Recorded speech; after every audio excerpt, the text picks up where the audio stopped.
Good morning, students. In last lecture, we see that air column open at both the ends. उसमें मैंने आपको बताया था कि जो एंटीनोड फॉर्म होता है वो कहाँ पे फॉर्म होता है? At the open and.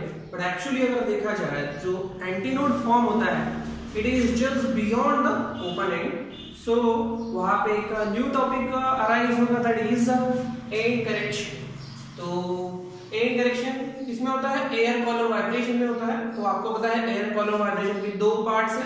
तो फर्स्ट पार्ट हम लेते हैं. फर्स्ट पार्ट के लिए एयर करेक्शन क्या होगा? तो फर्स्ट पार्ट यानी pipe close eight one and. Pipe close eight one and, उसके लिए एयर करेक्शन क्या होगा? सो फॉर दैट डायग्राम आपको पता है कि सो this is a pipe which is close at one end. Okay, तो हमको क्या करना है? एक ट्यूनिंग फॉर्क लेना है, उसको वाइब्रेट करना है, हॉरिजॉन्टली इसमें आके पुट करना है. तो क्या होगा? यहाँ पे वेव जनरेट होगी. तो लास्ट टाइम हमने क्या किया था कि जो एंटीनोड फॉर्म होता है वो एट द एंड से हमने लिखा था. बट एक्चुअली अगर देखा जाए तो जो एंटीनोड फॉर्म होता है it is little bit just beyond the open end. तो vibrations कैसे होंगे? देखो vibration will look like that. यानी यहां से एंटीनोड फॉर्म होता है just beyond the open end. तो ये जो पोर्शन है दिख रहा है, this portion is called end correction. This portion is called end correction and this end correction is denoted by E. And इसका जो फार्मूला है वो है E is equal to 0.3D. Okay, and ये जो D है, D क्या है? Inner diameter of the air column. तो ये हो गया D. D is the inner diameter. Inner diameter. तो अगर हम total length means corrected length अगर देखें तो क्या होगा? तो देखो ये एंड डायरेक्शन हमने E से शो कर दिया है एंड ये जो पोर्शन है रिमेनिंग वो हम स्मॉल l से शो कर देंगे. तो यहाँ पे जो हमारी करेक्टेड लेंथ होगी, करेक्टेड लेंथ वो हम शो कर देंगे कैपिटल L से. वो करेक्टेड लेंथ क्या रहेगी? This small l plus this E means l plus E. So l is equal to l plus E की वैल्यू क्या है? 0.3.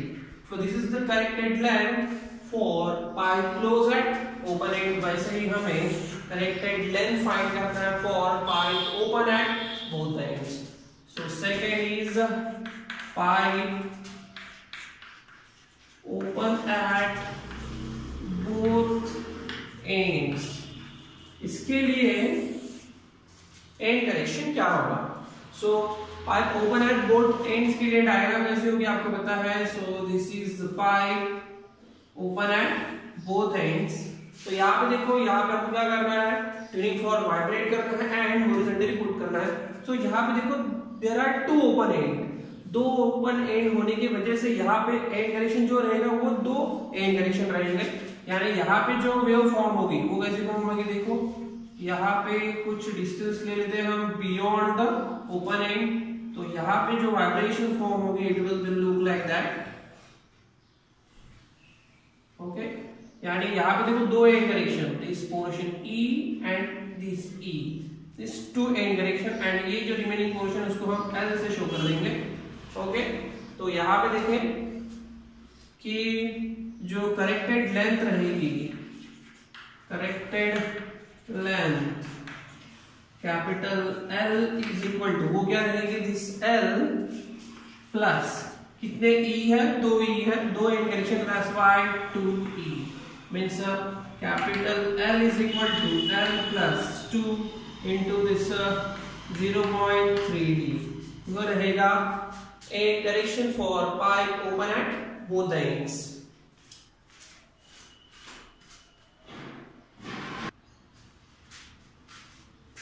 Our next topic is free and force vibration. तो सबसे पहले हम लेते हैं free vibration. So our next topic is free vibration. तो फ्री वाइब्रेशन यानी क्या होगा? हम क्या करेंगे, फॉर दैट एक सिंपल पेंडुलम कंसीडर करते हैं. सो this is the simple pendulum. Okay, and this pendulum, this Bob is at its equilibrium position. Okay, now अभी क्या करना है हमको, इस बॉब को उसकी इक्विलिब्रियम पोजीशन से थोड़ा डिस्प्लेस कर देना है एंड रिलीज कर देना है. तो it will be oscillate like that. Okay, तो ये जो बॉब है it will be oscillate like that and oscillate होने के बाद ऐसा ऑसिलेट होगा. ऑसिलेट होने के बाद आपको दिखेगा कि इसका जो एम्पलीट्यूड है वो धीरे धीरे धीरे धीरे डिक्रीज होता है. Okay, such a vibration is called free vibration. Means हमको क्या करना है, बॉडी को उसकी इक्विलिब्रियम पोजीशन से डिस्प्लेस करना है. It will be oscillate. Okay, it will be oscillate. Such a vibration is called free vibration. Means हम ऐसा बोल सकते हैं कि जब किसी बॉडी को हम उसके इक्विलिब्रियम पोजीशन से डिस्प्लेस करते हैं, it will B free vibrate, means it has free vibration with its natural frequency is called free vibrations. Okay, so इसकी definition कैसे लिखेंगे? When the body is capable of oscillating, is displaced from its stable equilibrium position and release, it makes oscillation which are called free vibration.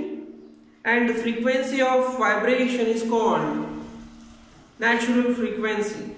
जो आपको book में definition दी है वो लिखना है. Okay, as usual. तो फ्री वाइब्रेशन समझ गया आपको क्या करना है, बॉडी को उसकी इक्विलिब्रियम पोजीशन से डिस्प्लेस करना है, रिलीज कर देना है. ओके, उसमें फ्री वाइब्रेशंस अराइज होगी with its natural frequency is called free vibration. Now second case हम लेते हैं फोर्स्ड वाइब्रेशन.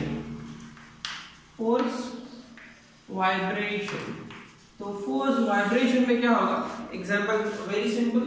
आपको पता है गार्डन में आप स्विंग्स लेते हो, तो अगर कोई आपको धक्का मारने के लिए है वहां पे, ठीक है, तो आपका स्विंग ऐसे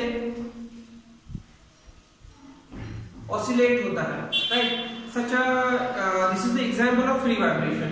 Okay, but अगर आपके पास कोई नहीं हो पुश करने की, then आप क्या करते हो, आप स्विंग में बैठते हो. Okay, then you will push the swing with your leg. Okay, leg यानी leg से यानी कैसे, आप क्या करोगे, अर्थ को पैर मारोगे. So उसके पुश के वजह से क्या होगा, आपको स्विंग्स मिल जाएगी और जैसे जैसे आप और पुश करते जाओगे तो आप उसका स्विंग का जो एम्पलीट्यूड है वो इंक्रीज होते होते जाएगा. तो इसमें जो वाइब्रेशंस क्रिएट हो रहे हैं, ऑसिलेशन क्रिएट हो रहे हैं, वो एक्चुअली किसकी वजह से हो रहे हैं, it is due to external applied periodic force. Means अगर कोई oscillation external applied periodic force की वजह से हो रहे होंगे तो such oscillations, such vibrations is called forced vibration. इसमें क्या होता है कि जो हमारी ऑब्जेक्ट है, हमारी बॉडी है, it will vibrate with the frequency of periodic force. Okay, external periodic force. इसमें क्या होता था, हमारी बॉडी ओके उसकी नेचुरल फ्रीक्वेंसी से वाइब्रेट करती थी, बट इसमें क्या है, फोर्स वाइब्रेशन में body will oscillate with the frequency of external periodic force. Okay, that's why such a vibration is called force vibration.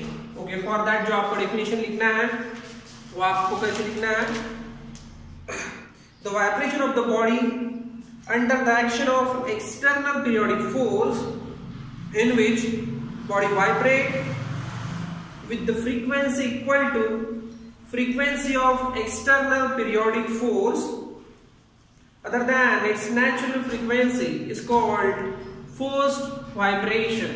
जैसे कि मैंने आपको बताया था कि फोर्स वाइब्रेशन में जो वाइब्रेशन होती है it is due to the applied external periodic force and हमारी जो बॉडी है it will be vibrate with the frequency equal to external periodic force. For example यहाँ पे हम डायग्राम से शो कर देंगे.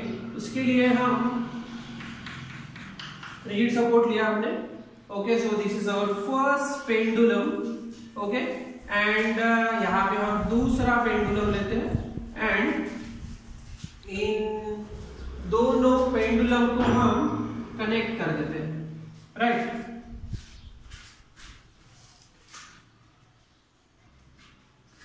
ओके, सो ये जो फर्स्ट पेंडुलम है हमारा, उसको हम ए से शो कर देंगे, ये बी से।